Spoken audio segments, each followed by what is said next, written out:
thermodynamic cycle, okay?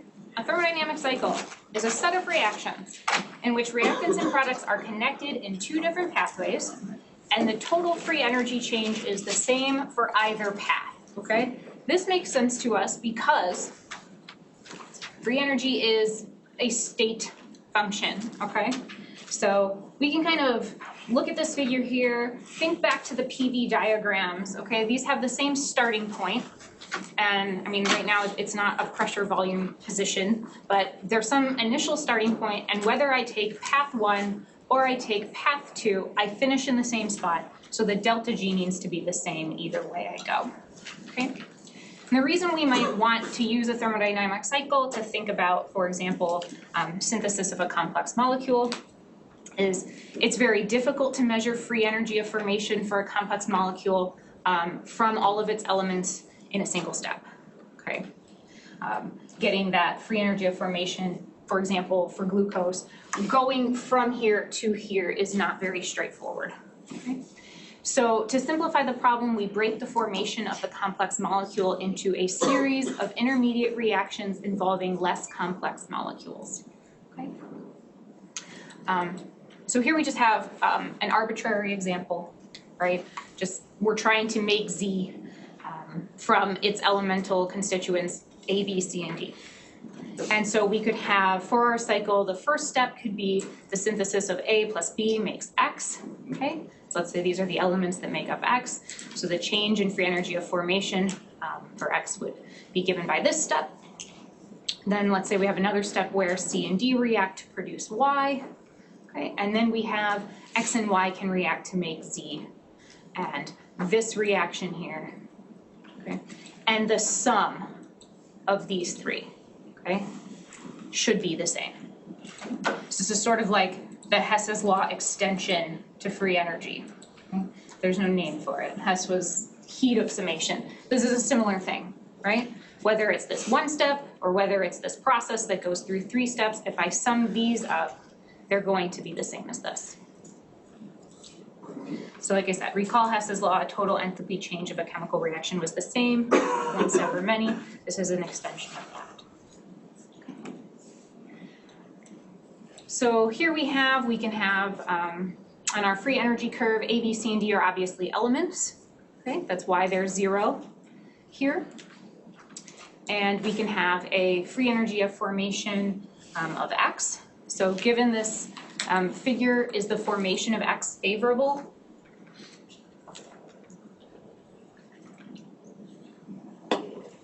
No. This is a positive delta G, 2, okay? So this is unfavorable, this is non-spontaneous, but again, we're thinking through 3 steps that we could use to sum it up, okay? The formation of Y would be favorable, okay? We have this negative change in free energy. What is how do you get the change in free energy for these first 2 steps? Where am I at after step 1 and step 2 of this cycle?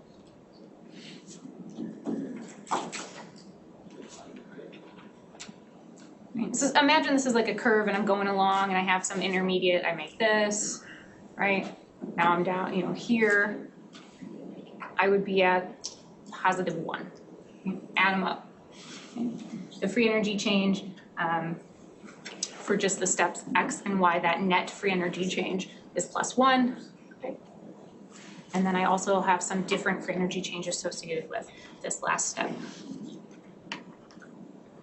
So here my net after the first 2 steps was +1. Okay. Change in free energy for X and Y going to Z is -4 kilojoules. And then this is also showing that if you do the free energy of formation of X, the free energy formation of Y, and then you add this change here, you will still get to -4 overall. -3 overall, my apologies. So let's just do glucose because it's slightly easier to think about a real example than all these like A, B, C, D means nothing. So here's the cycle for making glucose from elemental constituents, where the first step is making CO2, okay? Step 1 is combustion, okay, of carbon with oxygen to make CO2. The next step is combustion of hydrogen, okay, hydrogen and oxygen, to make H2O. And then here we have reverse combustion now, right? We have H2O and CO2 producing glucose and oxygen. And so here you could write out all your steps and balance all your equations. So your first step, you have carbon plus oxygen is making CO2. Then you have 2 hydrogens and an oxygen making 2 waters. And then you have 6 CO2s and 6 H2Os producing your balanced reaction for glucose. Plus you also have oxygen as a product for our reverse combustion reaction. And so then you might need to multiply through by these things to make sure that everything balances on either side. And when you do that, you can cancel everybody that appears on both sides of the reaction. So basically what's been done down this line is everything on the left, all of the reactants have been added. Imagine they were all over here. I mean, you could write them all out and then cancel the ones that are on both sides if that helps you, right? It takes a little bit more time, but if you want to write absolutely everything that was a reactant, absolutely everything that was a product, and then cancel anything that's on both sides and multiples. Okay? But here, this is 6 oxygens, okay, for this last step. But here I have 6 times my oxygen, okay? So I can get rid of that. I have 6 O2 right here in this third step, and 6 times the CO2 is a product in this step here, so those can cancel. I have 2 H2O times 3, so I actually have 6 waters on the right. I had 6 waters on the left, those can drop out. And so when I sum across all 3 of these steps, I can get myself to just this original elemental glucose formation that I care about.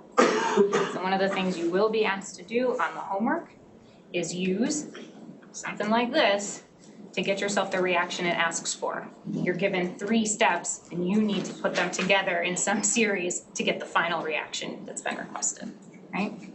Make sure everybody balances, cancel what you have on both sides.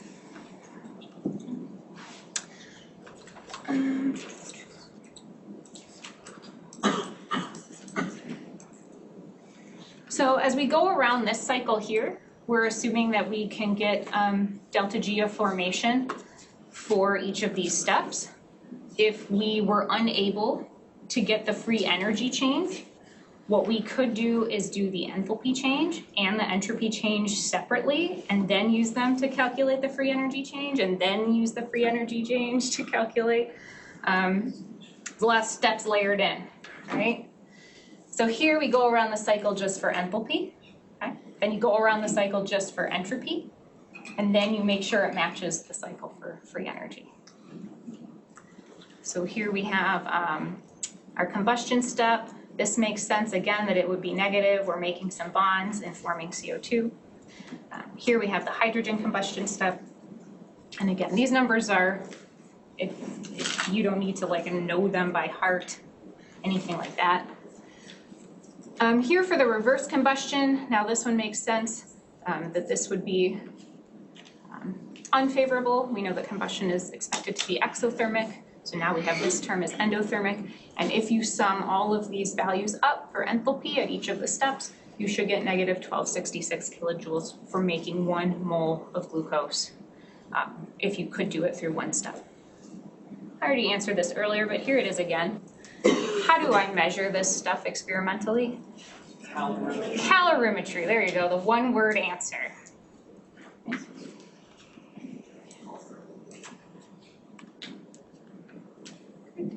So here is for entropy.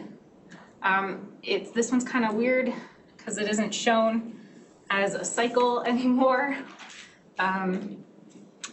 It's just shown for the elements. This is just the one-step version. Here's where all the numbers are. Okay, it's not these are figures from your book that I've just modified slightly.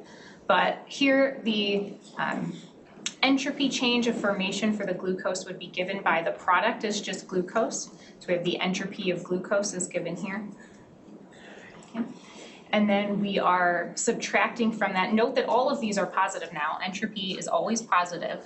okay? A change in entropy can be negative, but entropy has to be positive for a given molecule. So we have the glucose entropy, and then we're going to subtract from it 6 times the entropy of a carbon, because this is what's coming together, 12 times the entropy of the hydrogen, elemental hydrogen, 6 times the entropy of the elemental oxygen. And if you take this value and subtract from it this, and this, you should get negative 1180 joules per Kelvin mole, okay? And that is doing this equation here. Does the negative sign make sense for the change in entropy of formation for making glucose from all of its elements? Absolutely, right? I went from a whole bunch of stuff and synthesized a single mole of a type of molecule, right? Fantastic loss in entropy, way less random. Doesn't mean it isn't still favorable, right? Because we have all of this, we can be making a bunch of bonds in terms of delta H, right? Temp's gonna matter whether this can happen or not, but. Okay. So in the previous slide, we got our negative 1266. We're at standard state, so we're using 298 Kelvin here. We've converted this to kilojoules, so our units work out. We can get a net change in free energy of formation for making glucose. Why does this still say per mole? Doesn't need to say per mole. If this is the left side of that equation sign. Not really, not for me, okay? We usually haven't been writing entropy with mole on the bottom, right? We've been joules per Kelvin was our unit for entropy, but if it is for making 1 mole could go on the bottom. I don't know where I got this from because this is a screenshot of a picture. I didn't type this, so the units are missing here, but Kelvin drops out, and then we're in negative 914 kilojoules per mole. We're not gonna do this practice problem because it'll take you the rest of the time.